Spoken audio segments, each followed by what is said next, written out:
What is Abati?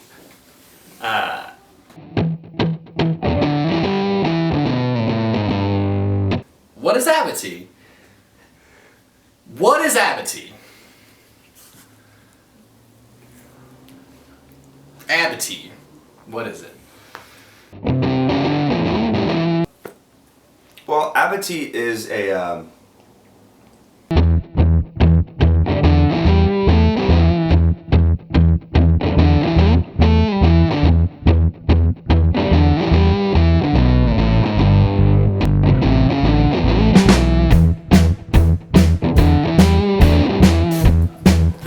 the name, when we came up with it, I was looking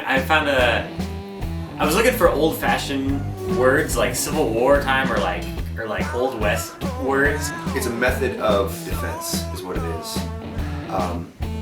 And basically they used it back in early Civil War times where they would cut a bunch of trees down, sharpen off the ends, and put them together like this, so that Stick them together like that. So that horses and the militia would come through, and basically they wouldn't be able to cross to the road.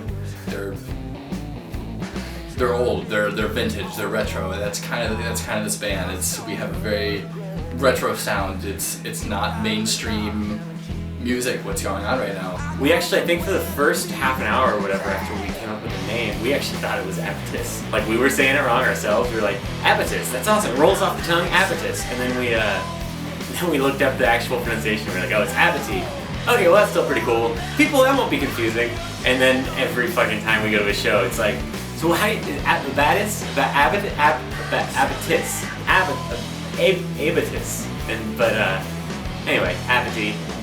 It's a good word. I think it describes our band really well.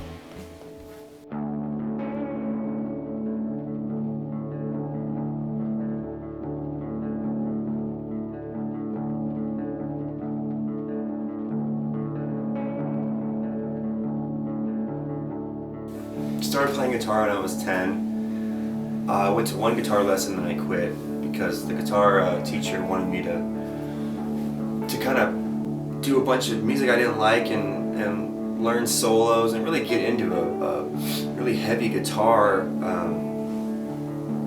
kind of learning pattern, and I wasn't into that. So basically I took the lesson, I quit, I went home and I started listening to stuff, my own music, which I grew up in a really eclectic family. My dad listens to everything from Rush to Tower of Power, and my mom listened to B.B. King and Robin Ford and Eric Clapton. And I learned everything by ear.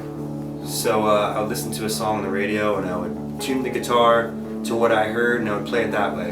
Yeah, man, I've been playing all my life.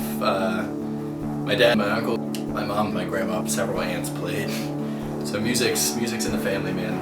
And yeah, I've been playing middle school, high school band programs, majored in music in college, everything.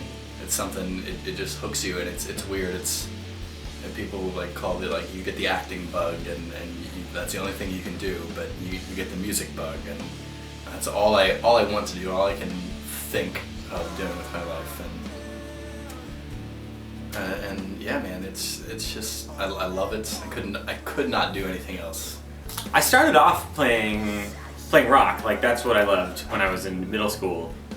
Because I think anybody in middle school who goes like, oh, I'm really into jazz is kind of, I'm not sure about that. But then I got pulled into jazz really, really quickly because I joined the jazz band and everything. I was in bands in middle school, but none of them were any good at all. In high school, I really got into jazz. And I was in a bunch of jazz classes and I learned to read music, played a bunch of upright bass, was in a bunch of like jazz combos at a party or something, just playing like background music basically. After actually a couple years of college where I was studying jazz, I realized that like, oh, even though jazz is good, it's also super boring a lot of the time.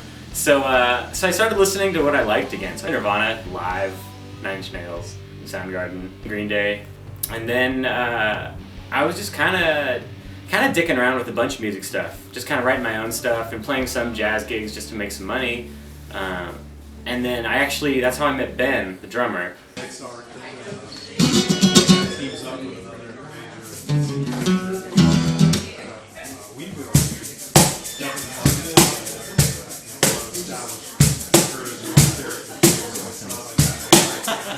I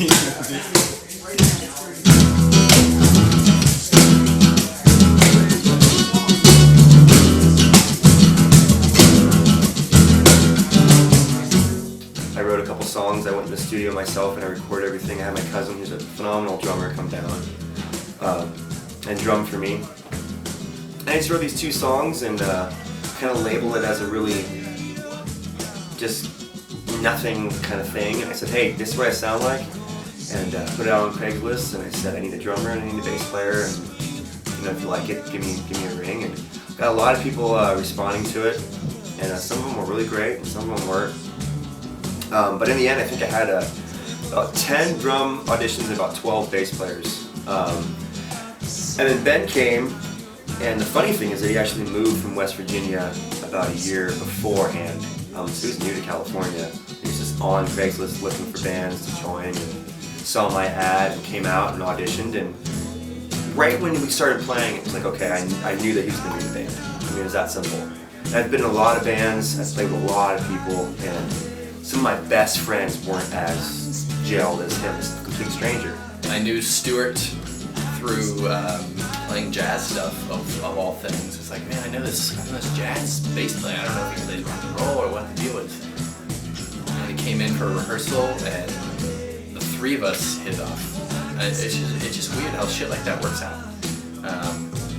Like 7 billion people in the world, and 2 people went to high school. 1 guy came out and met each of those guys separately. Now we're a band. I think within probably 15 minutes of playing with them, I was like, oh, this is an actual band. This isn't just something that takes up another night of the week that I play a couple of gigs with and I forget about. This was an actual band.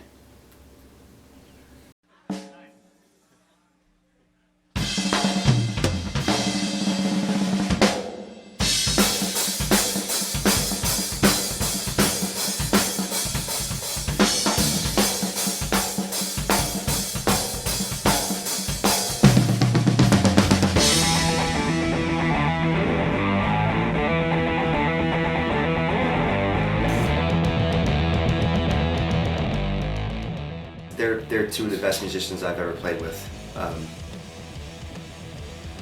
Stuart, because he knows everything. I mean, he really does. He's not only a great bass player, a rock bass player, but he's a phenomenal upright jazz bass player. He's a phenomenal engineer, and he does all the recording. I mean, he really knows what he's doing, and he knows that music is where he wants to be.